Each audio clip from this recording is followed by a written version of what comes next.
Yes, alhamdulillah. Ini baru kabar super duper mantap. 8 kejutan bahagia untuk Persib jelang lawan Semen Padang. Kali ini siap berpesta gol lebih dari 10 gol kah?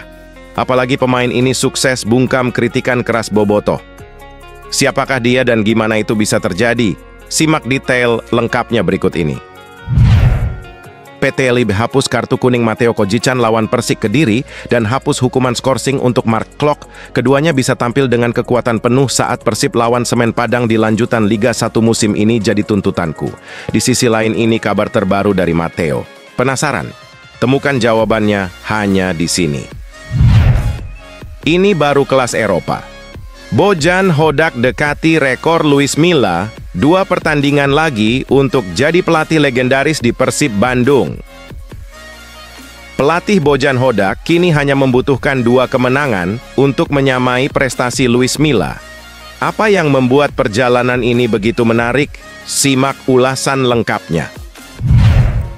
Mailson 5 beri pencerahan. Pernyataan mengejutkan usai assist pertamanya untuk Persib.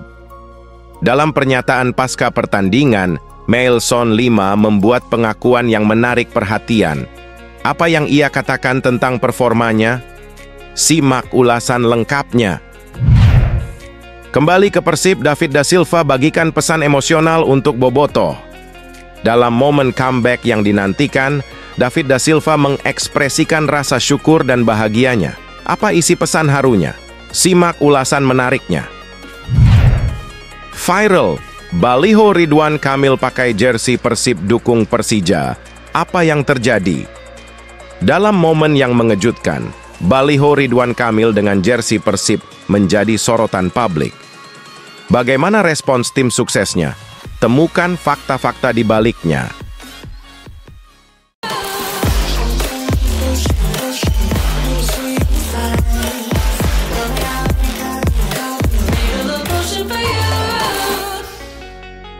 Mohon subscribe channel YouTube ini, supaya gak ketinggalan berita Persib Bandung. Yes, alhamdulillah. Ini baru kabar super duper mantap. 8 kejutan bahagia untuk Persib jelang lawan Semen Padang. Kali ini siap berpesta gol lebih dari 10 gol kah? Apalagi pemain ini sukses bungkam kritikan keras Bobotoh. Siapakah dia dan gimana itu bisa terjadi? Simak detail lengkapnya berikut ini. Dulu, Tyrone Del Pino sering diragukan dan menjadi sasaran kritik tajam, terutama ketika dia mencoba menghapus jejak ex pemain Juventus di Persib Bandung. Namun, di musim Liga 1 2024, langkah awalnya terasa kurang menggembirakan. Pada Piala Presiden 2024 yang lalu, performanya sempat menuai banyak sorotan negatif, seiring dengan tim yang belum menunjukkan performa terbaik. Namun, perlahan tapi pasti, Tyrone berhasil membuktikan dirinya masih layak mengenakan seragam kebanggaan Persib Bandung. Kini, Tyrone Del Pino menunjukkan tajinya dengan menjadi top skor sementara Persib Bandung di Liga 1 2024. Dari 8 pertandingan yang telah dilalui, ia berhasil mencetak 5 gol, melebihi torehan rekan-rekannya Dimas Drajat dan David da Silva yang merupakan penyerang utama. Sebelumnya, ia sering dibandingkan dengan Stefano Beltrame, ex pemain Juventus yang juga membela Persib. Bagaimana pendapat kalian tentang perjalanan Tyrone Del Pino sejauh ini? Apakah kalian yakin dia bisa terus mempertahankan performanya? Ayo berbagi pendapat di kolom komentar. PT LIB hapus kartu kuning Matteo Kojichan lawan Persik Kediri dan hapus hukuman skorsing untuk Mark Klok. Keduanya bisa tampil dengan kekuatan penuh saat Persib lawan Semen Padang di lanjutan Liga 1 musim ini jadi tuntutanku. Di sisi lain ini kabar terbaru dari Matteo. Penasaran? Temukan jawabannya hanya di sini. Walaupun sejauh ini belum ada pemain Persib yang terjerat skorsing akibat akumulasi kartu kuning, satu nama kini berada dalam ancaman sanksi. Gelandang asal Kroasia, Matteo Kojichan, sudah mengoleksi 3 kartu kuning.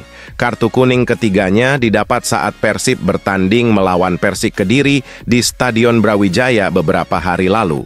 Sesuai dengan regulasi Liga 1 musim ini, pemain yang mengumpulkan 4 kartu kuning harus menjalani skorsing 1 pertandingan. Artinya, jika Matteo Kojichan kembali menerima kartu kuning di pertandingan mendatang, dia akan terpaksa absen. Saat ini, Matteo Kocijan menjadi pemain Persib dengan jumlah kartu kuning terbanyak, diikuti oleh Deddy Kusnandar, Edo Febriansa, Gustavo Franca, dan Ryan Kurnia, yang masing-masing memiliki 2 kartu kuning. Bagaimana menurut kalian? Apakah Matteo bisa menjaga emosi dan menghindari kartu kuning berikutnya? Silakan berikan pendapat kalian di kolom komentar. Ini baru kelas Eropa. Bojan Hodak dekati rekor Luis Milla, 2 pertandingan lagi untuk jadi pelatih legendaris di Persib Bandung. Pelatih Bojan Hodak kini hanya membutuhkan 2 kemenangan untuk menyamai prestasi Luis Milla. Apa yang membuat perjalanan ini begitu menarik? Simak ulasan lengkapnya.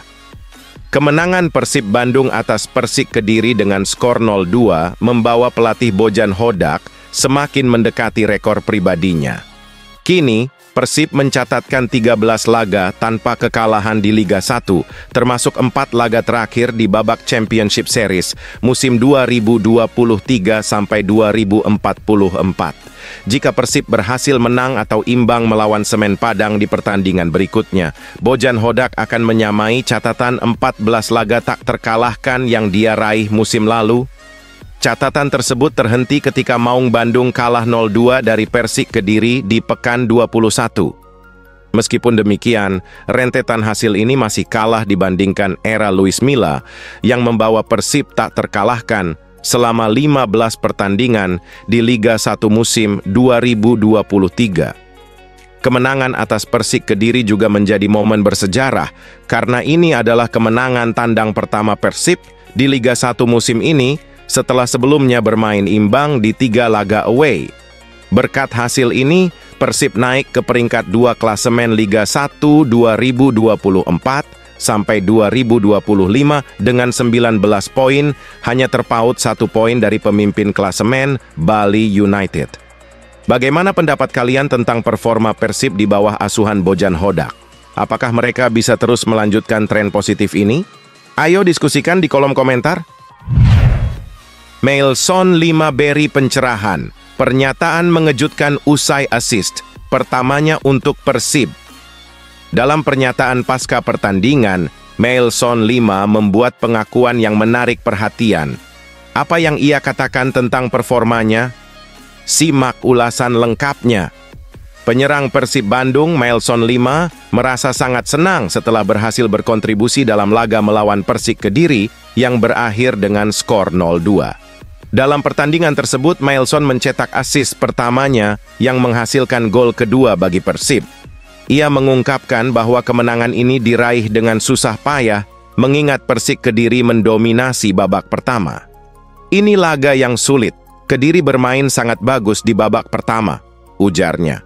Namun, di babak kedua, timnya berhasil mengontrol permainan dan menambah skor menjadi 2-0. Mailson percaya, dengan kemenangan ini, rekan-rekannya mendapatkan suntikan motivasi yang besar. Ia berharap hasil positif ini dapat menjadi modal berharga untuk menghadapi Semen Padang FC di pertandingan berikutnya. Kami merasa senang dan pulang dengan membawa 3 poin, tutup mantan pemain Fortuna Sittard tersebut.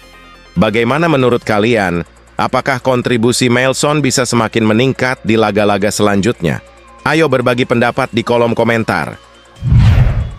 Kembali ke Persib, David Da Silva bagikan pesan emosional untuk Bobotoh. Dalam momen comeback yang dinantikan, David Da Silva mengekspresikan rasa syukur dan bahagianya. Apa isi pesan harunya? Simak ulasan menariknya. Kembalinya David Da Silva ke Persib Bandung setelah cedera panjang membuat sang striker asal Brasil tak kuasa menahan rasa senangnya. Unggahannya di media sosial pun menjadi sorotan, termasuk dari mantan idola Bobotoh. David Da Silva memang sempat mengalami 2 cedera berbeda yang membuatnya absen dari tim sejak awal Liga 1 2024.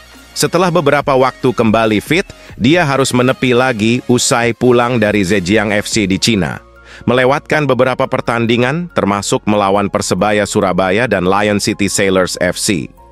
Melalui akun Instagram pribadinya, @daviddasilva14 pada Selasa, David mengungkapkan rasa syukurnya setelah kembali merumput.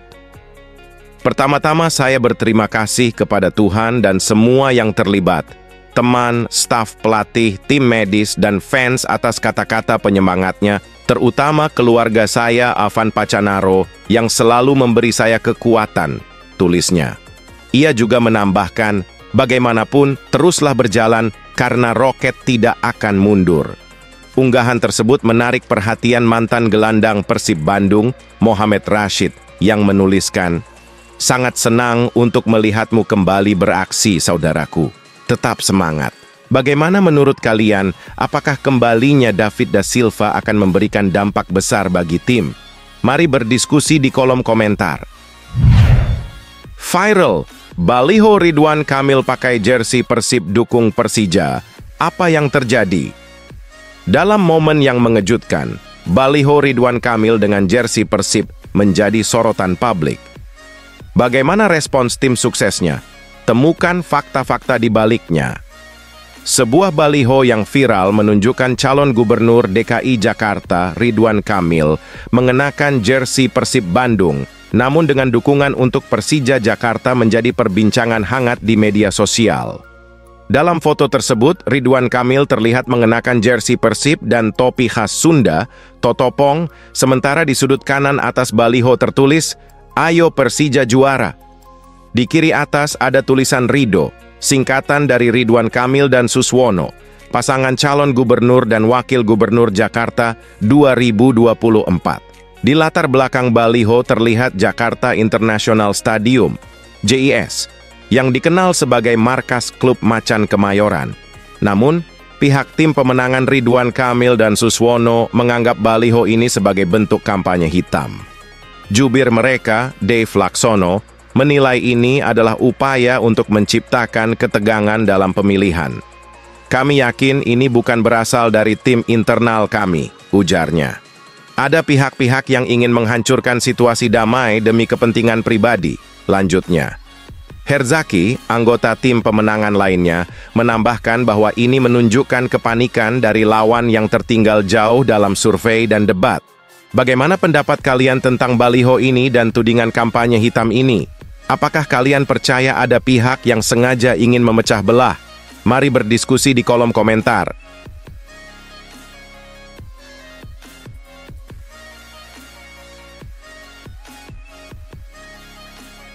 Tidak dipanggil-panggil ke Timnas Indonesia.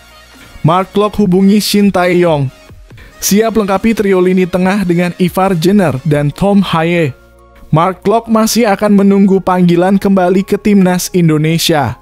Klok tidak masuk dalam daftar panggil Shin Tae-yong untuk putaran ketiga kualifikasi Piala Dunia 2026 zona Asia melawan Arab Saudi dan Australia.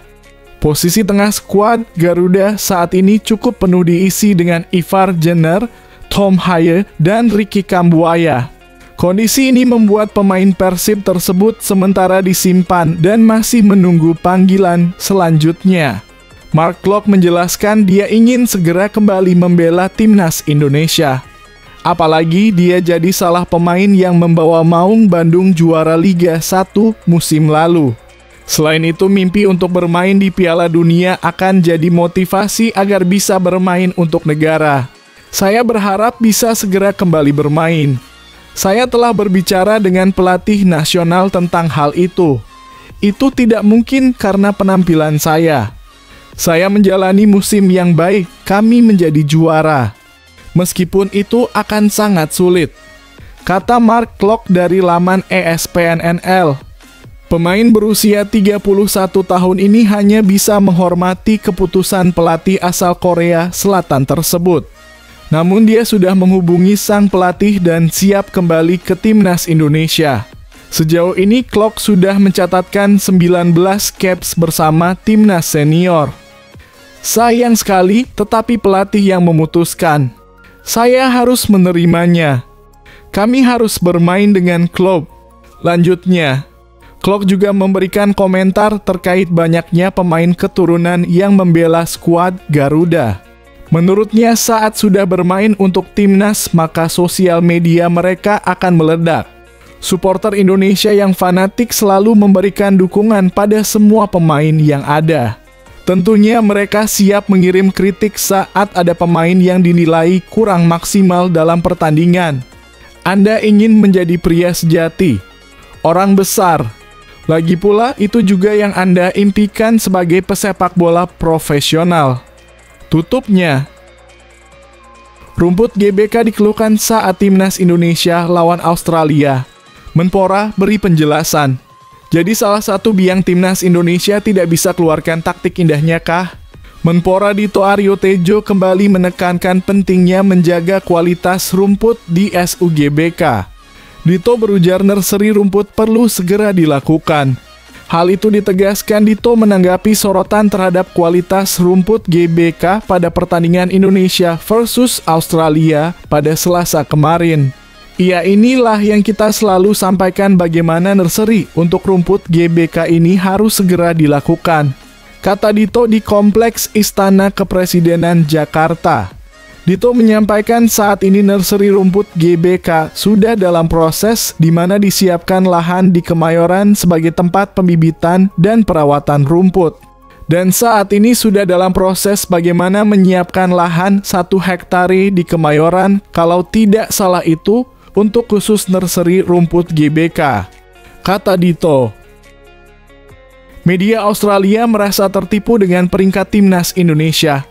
Pemain Australia sampai blunder remehkan lagu Tanah Airku Indonesia. Performa timnas Indonesia dalam lanjutan kualifikasi Piala Dunia 2026 membuat publik Australia terkejut, tak seperti peringkat FIFA yang diduduki.